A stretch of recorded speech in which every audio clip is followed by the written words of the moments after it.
Marianne?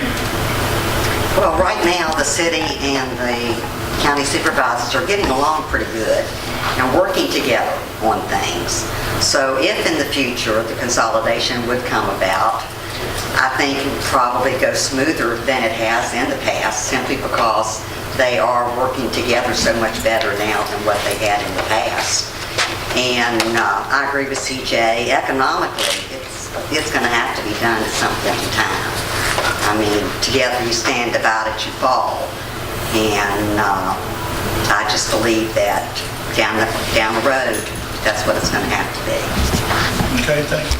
Well, it is a problem. It's a problem in the Rivermont area also, where water comes down from high acres and floods a lot of those people's basements and yards and that type of thing. And the natural flow of water is to come down. So it keeps on coming down. And we need to make sure that all of our drains are open, cleaned out the way they should be. We have the equipment to do it. Tree roots. Of course, we have an ordinance out now about cutting grass, putting your grass cuttings down the drain. That's one thing that's bad on the drain. Leaves are bad on the drains. But we have the equipment to clean out the drains and keep them cleaned out, and that's one thing that the city has been working on, is opening as many drains as possible and keeping them open. You know how many drains go to the river? No, sir, I have no idea. What would be your top priorities as a city council member? My top priorities: improving the infrastructure of the area. Definitely one of them. We've accomplished paving, we've accomplished some new sidewalks. Like I said, we're working on drainage, but we still have some bridges and several other things that need working on. And so improving the infrastructure of the whole city would be my number one priority.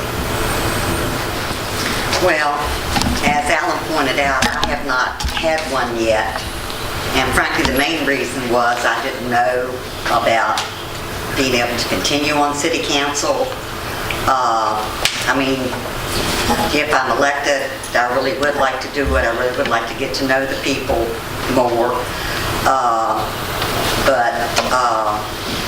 Basically, that's the reason why I didn't do it.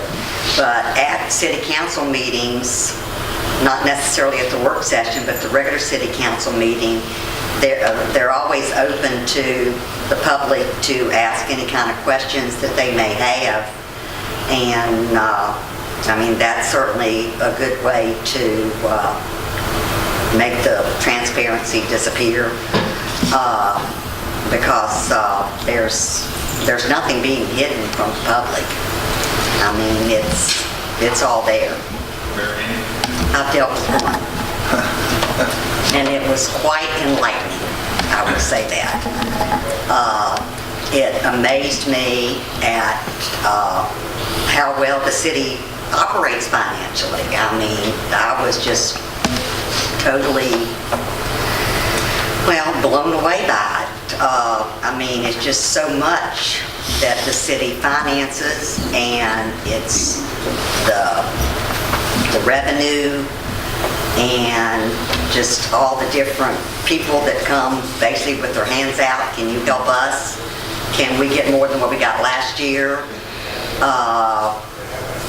Is there money for us to do this? Is there money for us to do that?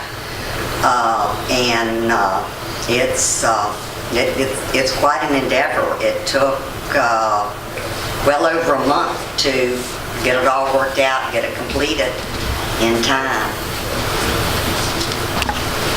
One thing I think is because that the city and the county are working together closer than what they've done in the past, I believe that helps with us attracting industries and businesses. And because back when they were constantly fighting, quarreling over things, then people looked at that as like no, we don't want to get in the middle of something like that.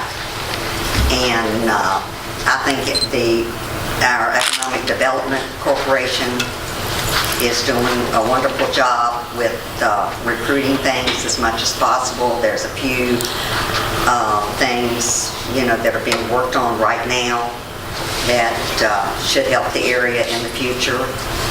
And definitely do anything in my power within City Council to get businesses or industries or whatever would help the economy. You need the budget? Balancing budget. Gosh. Let's see.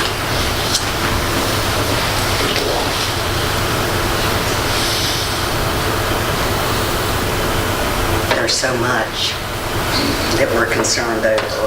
Like I said, you have the infrastructure, you have the schools, you have the fire department, the EMS, all of it, the jail, public works. There's just, it's just too hard to narrow it down to one particular thing. Anytime you offer refreshments, you usually get a bigger crowd. I don't know why people don't have so much interest. I mean, I love this town. I mean, I was born here, I was raised here, and I love this city, and I love wanting to know what's going on with it, and what I can do to help, or what I can do to help someone else. And I just wish more people had that same type of attitude, that they really care, and that they want to see good things happen. Like, I don't mean to point him out, but Josh here. Josh has been at every city council meeting that I've been to, and Josh cares about the city, and not just his district, not just where he lives. Josh points out things all over around town that he's noticed that he thinks needs attention, and he brings it forward to city council, which is what everybody should be doing. But if you can just get them to do it. Okay. Marianne? Well, unfortunately, like Alan said, some of this property, the people that own it are no longer around here. And, they just don't care. But I think that, like you say, something could be done to at least make it look more attractive, maybe make it look less empty. But I mean, all in all, I mean, downtown is still downtown. You've got the courthouse, you've got your banks, you've got the jail. Like you said, you have a lot of professional people downtown, and there's just not enough storefronts. As you mentioned, Walmart's famous for killing the downtown area when they come. And but I'm an avid downtown shopper. I mean, I still go to People's. They are many by name. And but I do like to support the downtown merchants that are there. Marianne? Well, there's a lot of good assets in this area. There's a lot of good things about this area, and we need to keep them up. Make sure we maintain our assets that we do have. We need housing before we can bring in people. We can't bring in people and say, we're sorry, we don't have anywhere for you to live. Or they come, they see good schools, they'll eventually see good roads because we're working on those. They'll see all our natural resources that we have, and they're like, hey, this is a nice area. but then they go to look for suitable housing and it's just not available. And so one of my priorities would be to get reasonable housing, middle-class housing going for people. And so that when West Rock hires a new engineer, they have a place to live, a place that they want to bring their family and raise their children here. And but so housing, yes, would be my number one thing with that happening. Number two, then to get more businesses in. And but businesses aren't going to come unless they have the workforce. The workforce is not going to come unless they have housing. So it's just a circle that goes round and round. But I do believe there is a way to handle it. Okay, thanks. Well, I don't know all of the city-owned property, that's for sure, but I do know a couple of areas. And I do know that things are being negotiated on at least one of them. And I would like to see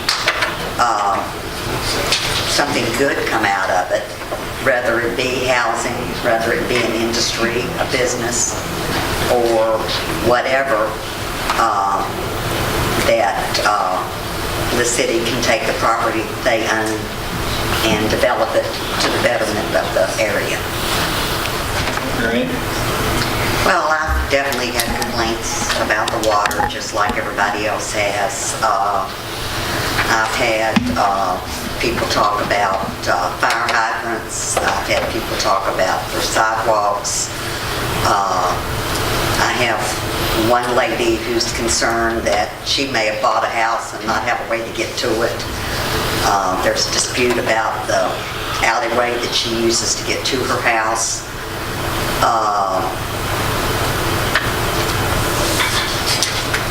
There's just several different things that people have mentioned to me about. I myself saw some drains that needed worked on. They were taken care of. I mean, I live on Lexington, and with all the rain we got this spring, I had water in my basement, and I'm not anywhere near any water. But it just came down so hard that there wasn't anywhere for it to go. But like I said, I think we keep stabbing at that. We keep opening drains. Then we'll get that corrected as much as Mother Nature lets us correct it. Well, basically the same thing. I had a few people ask me how they could get in touch with me, and I told them. But I didn't volunteer my phone number to every house that I went to. And I had people, like I said, I had a few people ask me how could they get in touch with me, and I told them. And but I went door to door when I was collecting signatures, and I went door to door when I was campaigning. Met a lot of nice people, met a lot of people that weren't so nice, but you know, they're still citizens, and they have the right to their opinions, and I listen. And but that's about all you can do. Marion? Well, I know the city has a list of houses that will probably end up being demolished. But there again, that's a big expense. They don't just come down for a couple $100. But obviously you go to the homeowner first, see if they'll do anything about it. And then when the homeowners if they won't do anything about it, then like you say, you have other channels that you have to go through, that they are an eyesore, they are dangerous. But there again, it's a slow process. But they will eventually be taken care of.